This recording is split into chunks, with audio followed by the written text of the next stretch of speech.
Hi ನಮಸ್ಕಾರ, ಇದು TV9 digital special. ನಾನು ಪ್ರತಿಮಾ ಭಟ್. ಧರ್ಮಸ್ಥಳದಲ್ಲಿ ಎಷ್ಟೋ ವರ್ಷಗಳ ಹಿಂದೆ ಹೂತಿಡಲಾಗಿದೆ ಎನ್ನಲಾದಂತಹ ಶವಗಳನ್ನು ಶೋಧಿಸಲಾಗ್ತಾ ಇದೆ. ಇದೇ ಹೊತ್ತಿನಲ್ಲಿ ಮನುಷ್ಯನ ಶವ ಮಣ್ಣೊಳಗೆ ಸೇರಿದ್ರೆ ಮರುಕ್ಷಣದಿಂದ ಏನೆಲ್ಲ ಆಗಬಹುದು ಆ ಕುತೂಹಲ ಇದೆ. ಈ ಮಣ್ಣು ಸೇರುವ ಶವಗಳಲ್ಲಿ ಕ್ರಮೇಣ ಏನೇನು ರೂಪಾಂತರ ಆಗುತ್ತೆ, ಎಷ್ಟು ವರ್ಷಗಳ ತನಕ ಅಲ್ಲೊಂದು ಶವ ಇತ್ತು ಎನ್ನುವ ಸುಳಿವು ಗೋಚರ ಆಗಬಹುದು.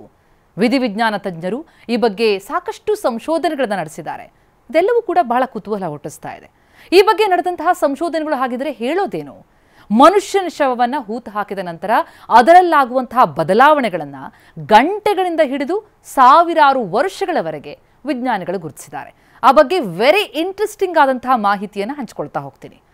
ಸತ್ತ 15ರಿಂದ 30 ನಿಮಿಷದ ಅವಧಿಯಲ್ಲಿ ಶರೀರದಲ್ಲಿ ರಕ್ತ ಸಂಚಾರ ನಿಲ್ಲೋದ್ರಿಂದ ಶರೀರ ಬಿಳಿಸ್ಕೊಳ್ಳುತ್ತೆ, ಚರ್ಮದ ಬಣ್ಣ ಬಿಳುಪಿಗೆ ತಿರುಗುತ್ತೆ, ದೇಹದ ತಾಪಮಾನ ಕಡಿಮೆಯಾಗ್ತಾ 37 ಡಿಗ್ರಿ ಸೆಲ್ಸಿಯಸ್ನಿಂದ ಸುತ್ತಮುತ್ತಲ ಪರಿಸರದ ತಾಪಮಾನಕ್ಕೆ ಅದು ಇಳಿದು ಬಿಡುತ್ತೆ.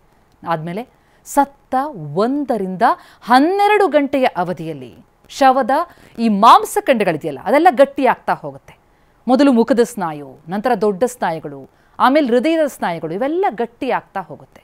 ಹಾಗೆ ಶವಹೂತ ಮೊದಲ 3 ದಿನದಲ್ಲಿ ಏನೇನಾಗುತ್ತೆ? Very interesting.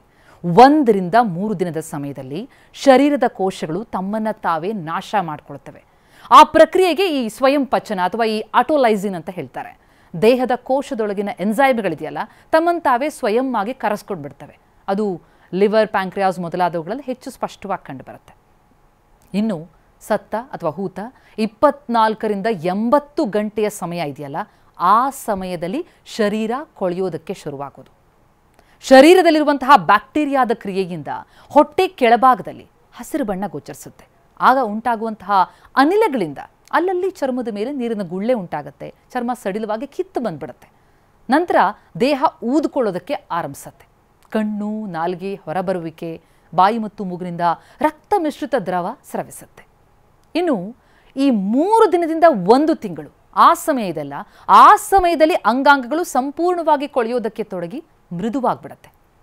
ಹೆಚ್ಚು ಆಳವಾಗಿ ಮಣ್ಣಿನ ಕೆಳಗೆ ಹುಳದೆ ಹೋದರೆ ಕೆಲವೊಂದು ನೊಣ ಅಂತ ಹುಳಗಳಿರ್ತವಲ್ಲ ಅದೆಲ್ಲ ತಿಂದುಬಿಡುತ್ತೆ.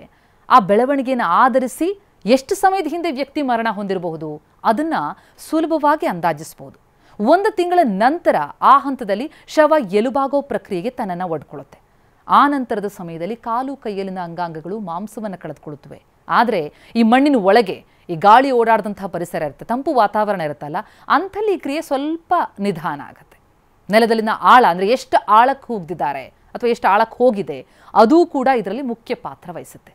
ಇನ್ನು 9 ತಿಂಗಳಿಂದ 1 ವರ್ಷದ ಸಮಯ, ಆ ಸಮಯದಲ್ಲಿ ನೀರಿರೋ ಅಥವಾ ಈ ಒದ್ದೆಯಾದ ಮಣ್ಣಿರುವಂತಹ ಆಮ್ಲಜನಕ ರಹಿತ ವಾತಾವರಣ ಇದ್ದರೆ ಅಂತಹ ವಾತಾವರಣದಲ್ಲಿ ದೇಹ ಕೊಳೆಯುವಾಗ ಈ ಬ್ಯಾಕ್ಟೀರಿಯಾದ ಹೈಡ್ರೋಲಿಸಿಸ್ ಪ್ರಕ್ರಿಯೆ ಉಂಟಾಗುತ್ತೆ. ಅಡಿಪೋಸಿಯರ್ ದೇಹದ ಆಕಾರವನ್ನು ಸಂರಕ್ಷಿಸುವ ಸಹಾಯ ಮಾಡುತ್ತೆ. ಹಾಗಾಗಿ ಈ ವಿಧಿವಿಜ್ಞಾನ ತನಿಖೆಗಳಲ್ಲಿ ಮರಣೋತ್ತರ ಸಮಯ ಮತ್ತು ಸಾವು ಸಂಭವಿಸಿದ ಪರಿಸ್ಥಿತಿಗಳನ್ನು ಅಂತಹ ದಿನಗಳಾದಮೇಲೂ ಕೂಡ ನಿರ್ಧಾರ ಮಾಡೋದಕ್ಕೆ ಬಹಳ ಸಹಕಾರಿಯಾಗುತ್ತೆ. ಮರುಭೂಮಿ ಅಂತ ಪ್ರದೇಶ ಇದ್ದರೆ ಶರೀರದ ನೀರಿನ ಅಂಶ ಒಮ್ಮೆಲೆ ಆರು ಹೋಗ್ಬಿಡುತ್ತೆ. ಮಮ್ಮಿಫಿಕೇಶನ್ ಅಂತೀವಲ್ಲ, ಶುದ್ಧೀಕರಣ, ಅದು ಆರಂಭ ಆಗಿಬಿಡುತ್ತೆ. ಆಳವಾದ ನೆಲದಲ್ಲಿ ಗಾಳಿ ಬೆಳಕು ಓಡಾಡದೇ ಇರುವಂತಹ ಜಾಗದಲ್ಲಿ ಇದೆಲ್ಲ ಘಟಿಸುತ್ತೆ. ಆದರೆ ಈ ಎರಡೂ ಪರಿಸ್ಥಿತಿ ಇಲ್ಲ ಅಂತಾದರೆ, ತುಂಬ ಕೋಲ್ಡ್ ಅಥವಾ ತುಂಬ ಉಷ್ಣ ಪ್ರದೇಶ ಅಲ್ಲ ಅಂತಾದರೆ 1 ವರ್ಷದಲ್ಲಿ ಸಾಮಾನ್ಯವಾಗಿ ದೇಹದ ಉಳಿದ ಭಾಗ ಕಳೆದು ಹೋಗುತ್ತೆ, ಮೂಳೆ ಮಾತ್ರ ಉಳ್ಕೊಳ್ಳುತ್ತೆ. ಆದರೆ ಹಲ್ಲು ಮಾತ್ರ ಸಾಧಾರಣವಾಗಿ ಕೊಳೆಯೋದಿಲ್ಲ.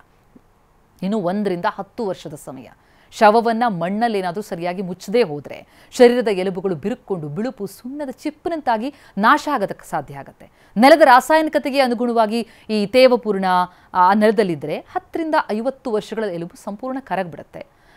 ಆದರೆ ಎಲುಬುಗಳು ಈ ಕ್ಷಾರೀಯ ನೆಲ ಇದ್ದರೆ ಅದರಲ್ಲಿ ಉಳ್ಕೊಳ್ಳುವಂಥ ಸಾಧ್ಯತೆ ಇರುತ್ತೆ. ಹೆಚ್ಚು ಅತಿ ಶೀತ ಅಥವಾ ಅತಿ ಉಷ್ಣ ಪ್ರದೇಶ ಇದ್ದರೆ ಮೂಳೆಗಳು ಉಳ್ಕೊಂಡ್ಬಿಡುತ್ತೆ.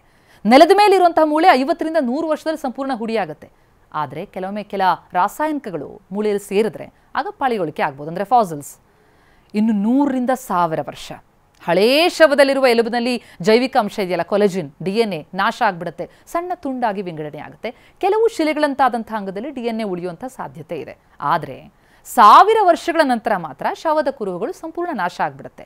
ಇಲ್ಲವೇ ಈಜಿಪ್ಟಿನ ಪಿರಾಮಿಡ್ ಇದೆಯಲ್ಲ, ಅಂತಹ ವಾತಾವರಣದಲ್ಲಿ ಮಾತ್ರ ಶರೀರಕ್ಕೆ ಕೆಲವೊಂದು ರಾಸಾಯನಿಕ ಸೇರಿಸಿದ್ರೆ ಆ ಮಮ್ಮಿಗಳು ಕುರುಹನ್ನು ತೆರೆದಿಡಬಹುದು. ಇಲ್ಲದೆ ಹೋದರೆ ಹಿಮಚ್ಛಾದಿತ ಬೆಟ್ಟಗಳಲ್ಲಿ ಅನೇಕ ವರ್ಷಗಳ ಕಾಲ ಉಳಿಬಹುದು.